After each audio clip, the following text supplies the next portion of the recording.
The Minnesota Vikings loading up to make a massive deal before the start of the 2025 regular season.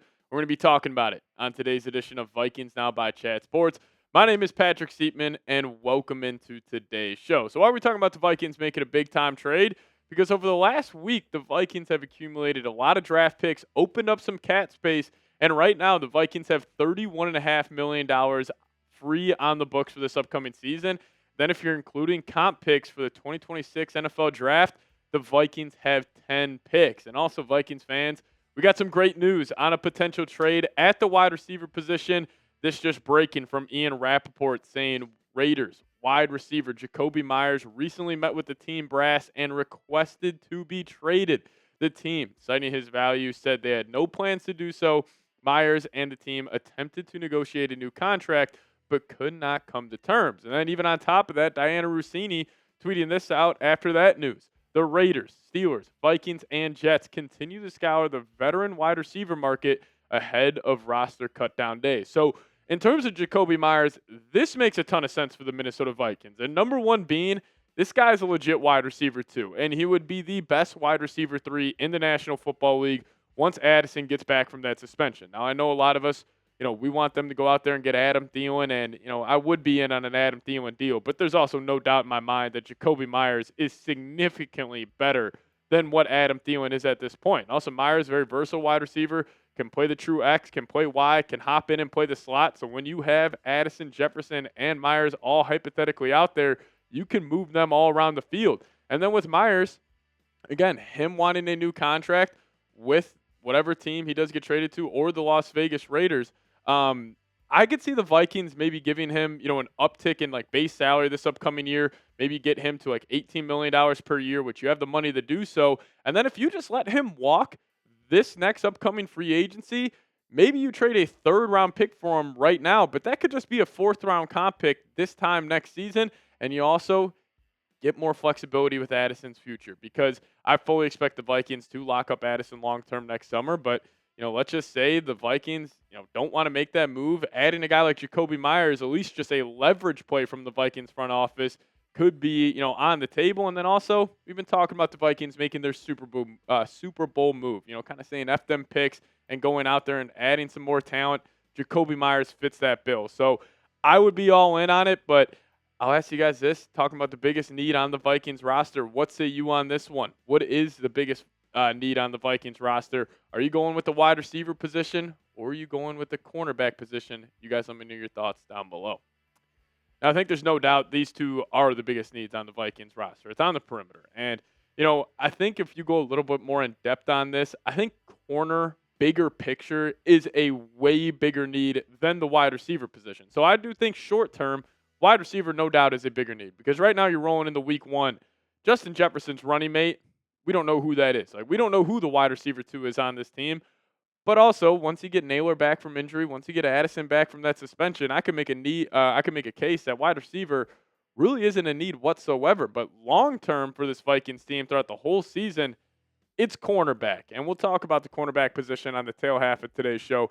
But I do want to give you guys more thoughts on Adam Thielen, because a lot of people are hitting me up saying, hey, what's the holdup on a Thielen trade? And I think this just stems back to Carolina. And Carolina, we talked about this on the earlier show. What type of motivation would they have to trade Adam Thielen? Like, does a 6th or a 5th-round pick really entice them that much to move off the veteran wide receiver? I don't necessarily think so. Now, I do think if the Vikings strike out for a guy like Jakobi Meyers, if they are trying to find that big fish, like, Thielen is a fantastic fallback option. But again, like, is Thielen really moving the needle too much? I don't necessarily think so. Now, more on what could be holding the Thielen trade up. Bill Barnwell writing this, saying the problem is Thielen's $6.25 million base salary. The Vikings obviously would prefer the Panthers cut the 34-year-old and make him up for free, but Carolina already paid Thielen a $1.5 million roster bonus earlier in the offseason, suggesting they're expecting to have him. His salary isn't guaranteed yet, but it will become. So if he's on the roster in week 1, leaving the Panthers until then to make a decision. If he does not get released, he isn't likely to get anything closer to $6.25 million from another team. So he also is facing some uncertainty. And I think Carolina has all the leverage here. Now, I guess the only leverage the Vikings would have is if Carolina is like, hey, we do want to move off Thielen, and the Vikings start saying, well, hey, we're calling the Raiders about Jakobi, we're calling the Panthers about Tyreek, we're calling the Colts about Alec Pierce. Then maybe the Vikings have some leverage there. But in terms of getting this deal done, I still think the cards are held by the Carolina Panthers because I still have my doubts if they want to trade Adam Thielen, leave their wide receiver room to a rookie and 2 second-year guys, because we know how important Thielen's been for Bryce Young over the last 2 seasons. So I still have my doubts if Carolina wants to move off him at all. But two other, bigger fish out there that the Vikings could trade for, Tyreek Hill and Alec Pierce. Now, I think there is no doubt in my mind Adam Thielen would be last on this list in terms of guys I would want the Vikings to trade for, because I think Tyreek Hill would be number one by far. And then number two for me would be probably Alec Pierce in terms of just pure talent, and then Jakobi Meyers number three, then Thielen number four. But if you had to consider, age with these guys, talent, and price, I think Alec Pierce would be my top target here. Now, with Jakobi Meyers getting in the fold, maybe I would have some more interest in him. But also, if you trade for Jakobi, you're going to have to give him an uptick in base salary. So you wouldn't really you couldn't really treat him like a true 1-year rental. But a guy like Alec Pierce, you 100% can. He's still on his rookie deal, even though he is looking to get paid. You could just kind of say, hey, Alec, you come in here, you'll have some good production, and then you go get paid, next free agency cycle. We could let you at the open market, but also you can also extend Alec Pierce. I don't think that's completely off the table for the Vikings. So for me, out of all the wide receivers, I'm going with Alec Pierce. I think you would only have to give up like a 3rd or 4th round pick for him. He would be a high-end wide receiver 3, and he could obviously fill in that wide receiver 2 role very, very nicely. But you guys let me know. Name a wide receiver the Vikings should trade for. Drop that name in the comments section.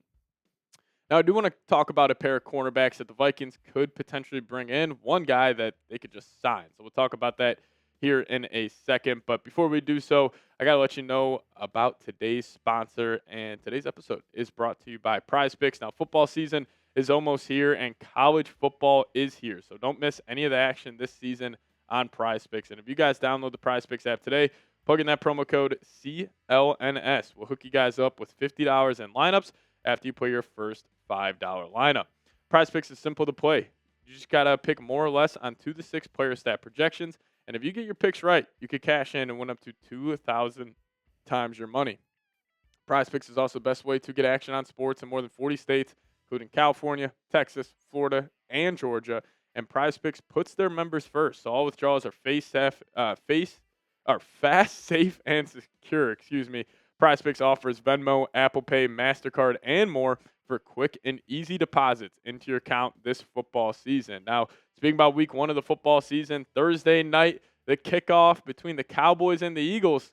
We got a deal for you guys. We're 1 Dak Prescott passing yard. We'll get you guys 1 free win on PrizePicks. So make sure you guys include this free square into all of your lineups leading up to that Thursday night football matchup. And if you guys download the PrizePicks app today, plug in that promo code CLNS. We'll hook you guys up with $50 in lineups after you play your first $5 lineup. That's code CLNS to get $50 in lineups after you play your first $5 lineup. A massive shout out to PrizePicks for sponsoring today's show. PrizePicks, run your game. All right, let's talk about the cornerback room here because, like I was saying at the top of the show, obviously wide receiver is more of a dire need for the short term for the Minnesota Vikings. But long term throughout the season, I still think corner is the number one position of need for the Minnesota Vikings. And the reason I say that is because the Vikings are an injury away from this cornerback room being a massive issue, where it's not just like an issue where, the Vikings have a mismatch, heading into the following week. I think this is an issue where they would have to pretty much hit the panic alarm and go and trade for another corner. Because right now with these 6 guys, let's just hypothetically say Byron Murphy has to miss a week or 2. Are you rolling out Isaiah Rodgers, Jeff Okudah, and one of the 2 UDFAs or Mekhi Blackman? I really doubt if the Vikings have any intrigue in doing that whatsoever. So they could potentially be looking to trade for another corner. There's a reason the Vikings have all this cap space. They have all these draft picks. And, I think the Vikings not making a move, over the last couple of months, but even dating back to like the NFL draft, like it all stems back to the Vikings clearly having a lot of faith in Isaiah Rodgers and Jeff Okudah.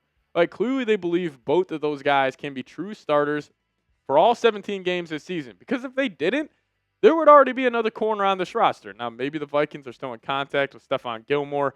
Shocked he hasn't made a decision on if he is even going to play this upcoming season. So I could see him being a call right before week 1, knows the system, can step in, play some high impact football for this team. But I think they clearly got faith in Isaiah Rodgers and Jeff Okudah, but it's also a possibility that they go and trade for another guy and just push those guys down the depth chart, which I don't hate that idea. And a guy who I think would be a perfect fit here would be Greg Newsome, one of the smartest players in the National Football League, very versatile, can play slot, can play outside, and he's had a very solid career with the Cleveland Browns. And also with him, you would just give more versatility to this Flores defense. I mean, imagine having Newsome, Isaiah Rodgers, and Byron Murphy. You can line all those guys up all over the field, so he would be a perfect scheme fit. But also another guy, keep your eyes out on for former Colts corner Alex Johnson. Aaron Wilson tweeting this out.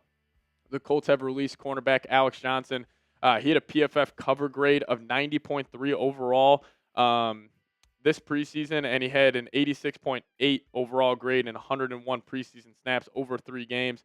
People are saying he should have a lot of interest around the league, and I'm sure the Vikings will be calling him because if they don't like what they have seen from Blackman, Vaughn, and McLaurin, they're definitely going to try to add another name to this room. So, hey, we appreciate all of you guys watching today's show. If you guys made it to the end, hit me with a skull down below in the comments section. And also, hit me up on Twitter if you guys haven't already. We'll see you guys next time. As always, let's go Vikes.